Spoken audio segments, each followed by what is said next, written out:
Texas Southern University, located in Houston, Texas, offers an innovative Bachelor of Science in Maritime Transportation Management and Security.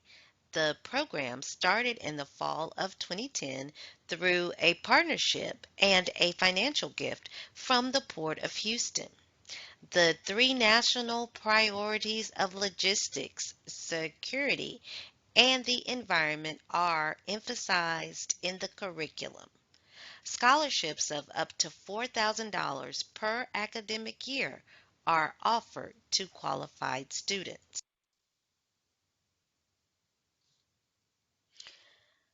Our first area of emphasis is the national priority of logistics.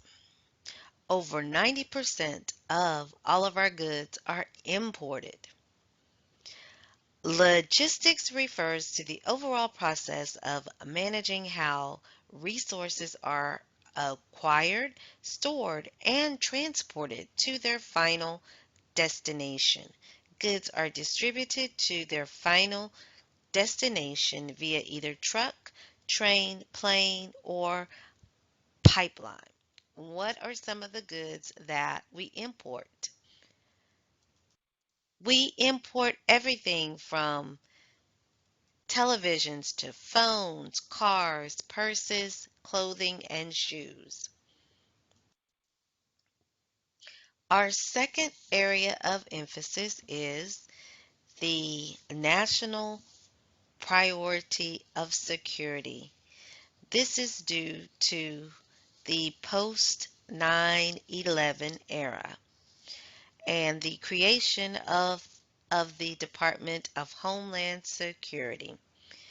The Port of Houston is geographically located next to the country's largest petrochemical complex. And we also must keep our containers safe from counterfeit items. It is important to protect our water, animals, and people from gross acts of negligence like oil spills. Environmental stewardship is a priority at the Port of Houston, and and and it is also one of the national priorities that we study at TSU.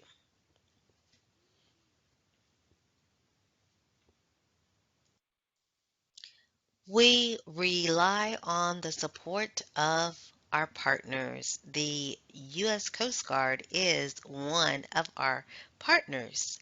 The Coast Guard offers a scholarship that pays for the last 2 years of college.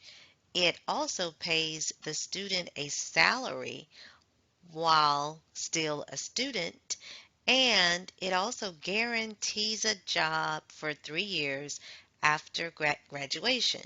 For all of the details, visit gocoastguard.com.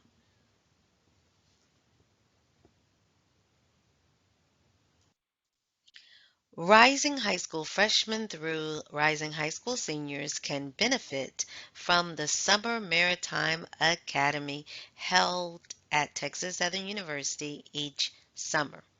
Our goal is to introduce students to careers in the maritime industry, to introduce students to Texas Southern University, and to introduce students to transferable life skills. It is still tentative for June of this year, but if it does happen, it will be from 8:30 to 4:30 daily. Students will will enjoy a free lunch, guest speakers, life skills training, friendships, field trips, and lots of fun. And also, the successful students earn $125. These are just some of the pictures of us on our field trips during the Summer Maritime Academy. We have visited the Port of Houston, the Coast Guard facilities. Also, we have visited with Congresswoman Sheila Jackson Lee. We have had visits from U.S. Customs and Border Protection, and we have visited the Galveston district of the U.S. Army Corps of Engineers. What is in it for Texas? Just a second, guys. I don't know why it started over. Okay, so I'm going to stop sharing that.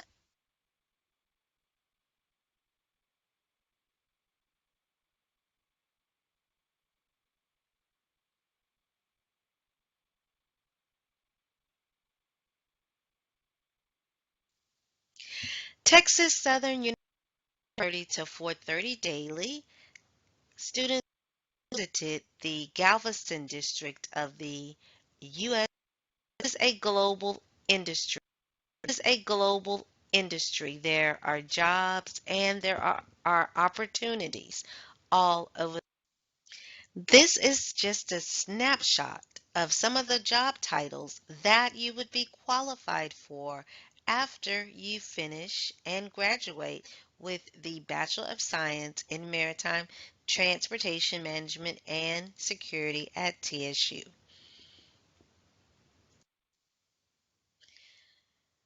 So, where are some of our 90 plus graduates now? This is just a small list of the companies that some of our graduates are currently or formerly employed with. And these are just some of the pictures of some of our graduates. So, how do you become a TSU Tiger to major in maritime transportation? Well, all of the details can be found at tsu.edu, but your grade point average has to be a 2.5 minimum on a 4.0 scale. These two QR codes, one is for our scholarship, that is the priority deadline of the 30th of April, and then the second code is a prospective student list. If you scan this code and if you fill it out, then you will be added to the TSU Maritime Prospective Student Distribution List. And if you have questions or comments, please feel free to either call 713-313-4394 or to send me an email.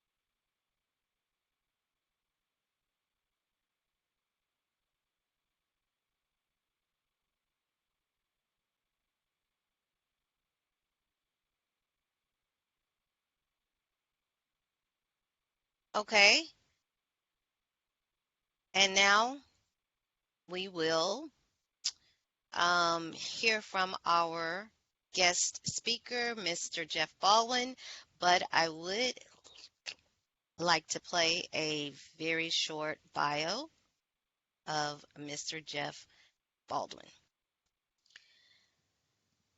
Mr. Jeffrey O. Baldwin Sr. is the founder and president of Baldwin Liaison Consulting, LLC, a strategic advisory and training company specializing in international trade and travel, homeland security, supply chain security, importing, exporting, crisis and risk mitigation and management, infrastructure protection, emergency preparedness, and leadership development.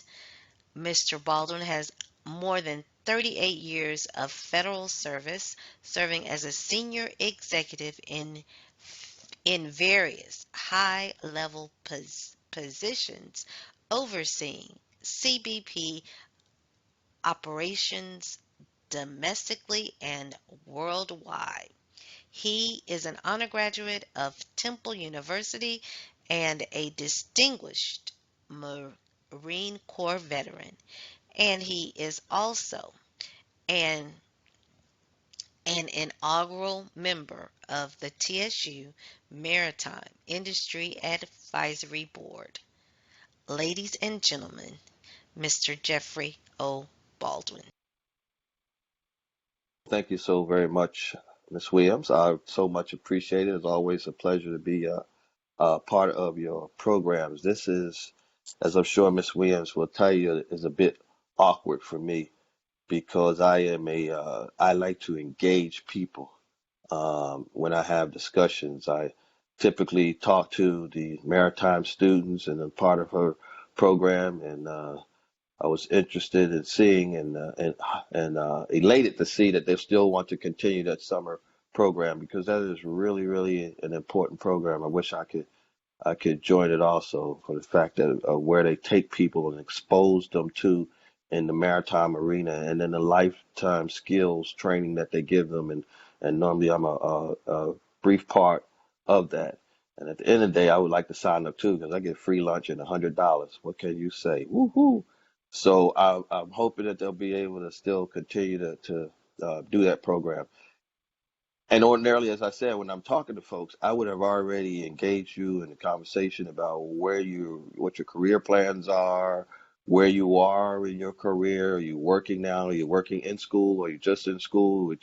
So this is, you could put it in the chat. That would be very helpful for me while we're having a discussion because I think that that's important. It helps me to frame my conversation with you. But today I wanted to spend a bit of time. I want to also again thank Ursula, Miss Williams, the TSU staff, the Maritime Board of Directors for being a part of this Lunch and Learn. When Miss Williams sent me an invitation, she asked if I would do it and for one of the Wednesdays lunches, and I said absolutely as long as I'm first. And she knows how I am about always being first, which is one of my life lessons, that if you're not first, then you can stand a better chance of being last. And so always volunteer to be at the forefront and set the bar for others. And so she knew right away that I would want to do that.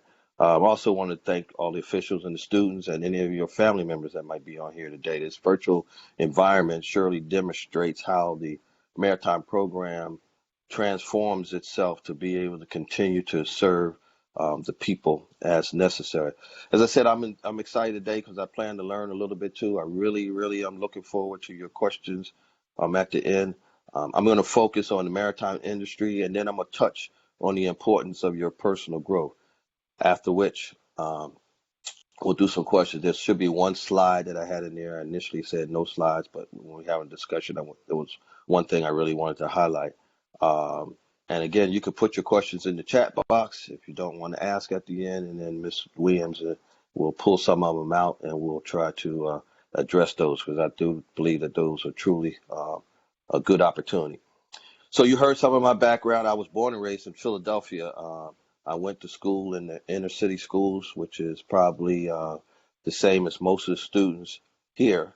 But I wanted to do something different, so I joined the Marine Corps and I served in the Marines overseas in a couple places at embassies around the world. And then I began work for U.S. Customs. I worked with Customs for approximately 34 years, at which time I retired from the senior executive ranks out of here in Houston and Washington, D.C., but I've traveled around and worked in various cities and states in the country.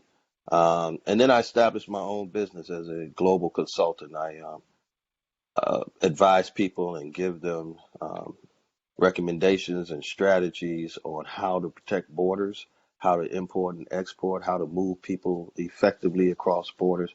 And as she mentioned in my bio, I've done this in China, Saudi Arabia, United Arab Emirates, the Bahamas, which I really love, and in a few other places I've traveled to, Colombia and Panama.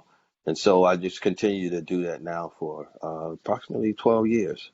Uh, The Maritime, which is a true blessing, the Maritime program to me is just this big economic engine that sort of drives the economy. I mean, growing up, I really didn't pay much attention to those kind of things because it really didn't affect me. I just wanted to know where my Converse and Nike sneakers, what store I could get them from. I didn't worry about where they were made and how they got here into the United States. But then the more that you look at things now, almost 70% of the goods that come into the U.S. that you find in the U.S. have come from overseas. That's a large, significant number. Just about everything you see, touch, and eat comes in across the water. And so when you get home, just look around at some of the items and see where it says made from. And I can almost guarantee you that you'll be just as shocked when you see how much stuff that is that comes in from across the water. And the volume of trade is not slowing down. It continues to grow. Um, and now that we're in the pandemic, there has been some slowdown, but I think the rebound from this is going to be significant in that products will still continue to come in. Um, you can't ship a container on an airplane. So unless one of you are innovative enough to learn how to make containers fly, which I encourage you to do that. You make a lot of money. We'll continue to see sea trade and the maritime industry continue to grow and grow. The maritime industry has about 100 years of service. I mean, most ports, if you sit talk to them, they'll tell you they've been in service for over hundreds and hundreds of years. And today, most of their operating budgets are well into the billions of dollars. And so, within that maritime environment, there are just endless number of jobs and opportunities and possibility for trade and logistics and health and safety and law and engineering, technology, vessel operator, pilot, or even if you want to be on the cruise ship and work on the cruise ship, you can work on the cruise ship. Um, that's all part of the maritime industry. Um, Ursa, at this point, can you put that slide on the screen?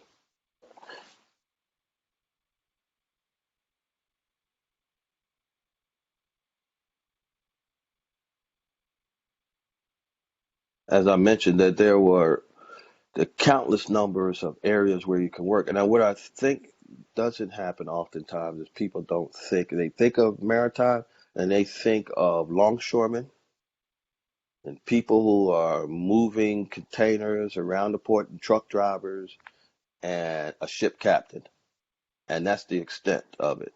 But that list that you see in front of you shows about 100 jobs at the port of entry. So let's say you wanted to be an accountant.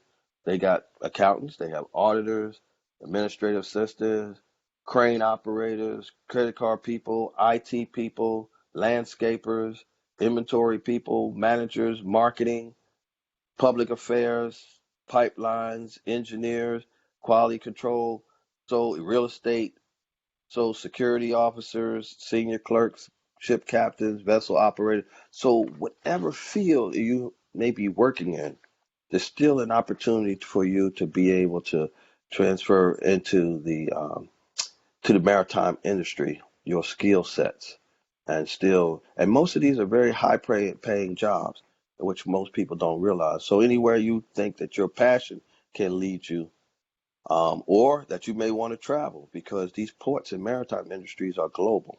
And so I know people who work in Port of Shanghai. I know people who work in the ports of Bahamas or Virgin Islands or Panama, Colombia. And so wherever you think that you may want to do in your life, there's an opportunity for you to be able to do that. Thank you, Ms. Williams, for sharing that slide. I appreciate it. Um, and just to give you some other idea, if you Google Port of the Future Conference. That's Port of the Future Conference. You'll see there's a conference being held here in Houston next week to talk about the Port of the Future. And if you look at the agenda, you will see how extensive the agenda is. It's being hosted by a number of groups, and I also serve and work with them, including the University of Houston. But you will see that this conference and just the level of people that they have attending the conference to speak and the experiences at the conference. But more importantly, I'd like for you to just pay attention to the subject matter um, of the conference. It's a 3-day conference from the 16th, from the 15th to the 18th, and the agenda is very thorough. But it gives you a good idea of how the maritime industry is progressing, the things that they're looking at in that industry, and I welcome people to be able to take an opportunity to benefit um, for that. Take advantage of your advisors and counselors to discuss and assist you with your choices in the future. I mean, they become critical part of who you are and what you need to do. See, as you begin to map out your future, the work begins and it continues for some of you. You have to have a plan for your future. So consider the maritime studies at any level. I always say, and I'm sure Williams will bear this out, that if you don't have a plan, you'll be the victim of somebody else's plan. If you don't have a plan, you will be the victim of somebody else's plan. Which leads me to the second topic I wanted to talk to you about today, which is your personal growth. Make your goals, stay focused, continue to grow. Growth is a critical part of your success. You see, you have access to the world through automation.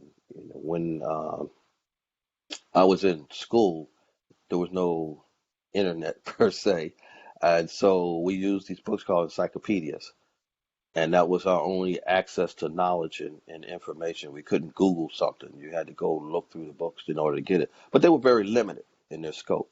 And as you well know that now, you can get just about any kind of information you want through the internet to help you to succeed, so that you can not only add value but be game changers.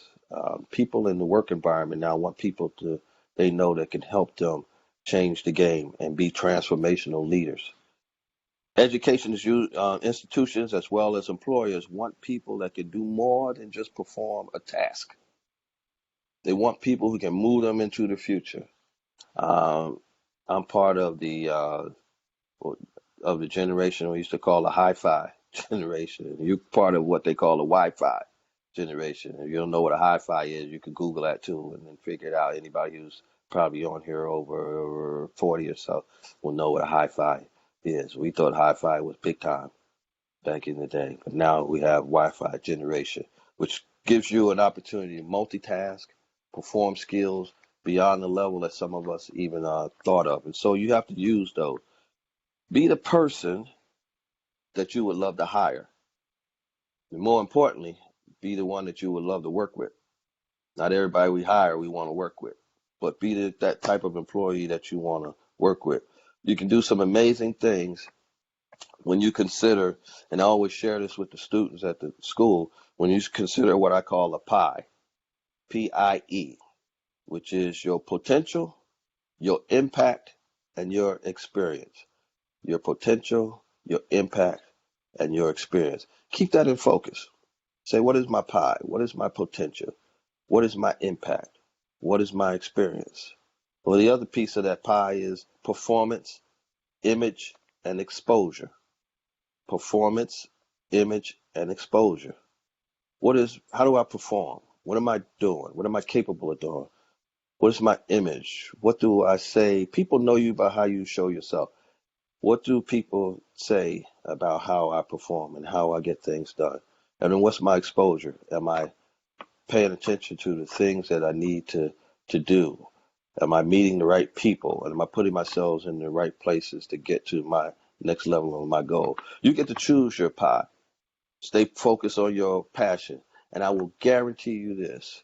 If you stay focused on your passion, the salary and the money and everything else will follow. I retired from the government after 30 years of service with a salary of $180,000 a year. Um, and so, from where I started in the government to the time I retired, most people don't even think government workers make that much money.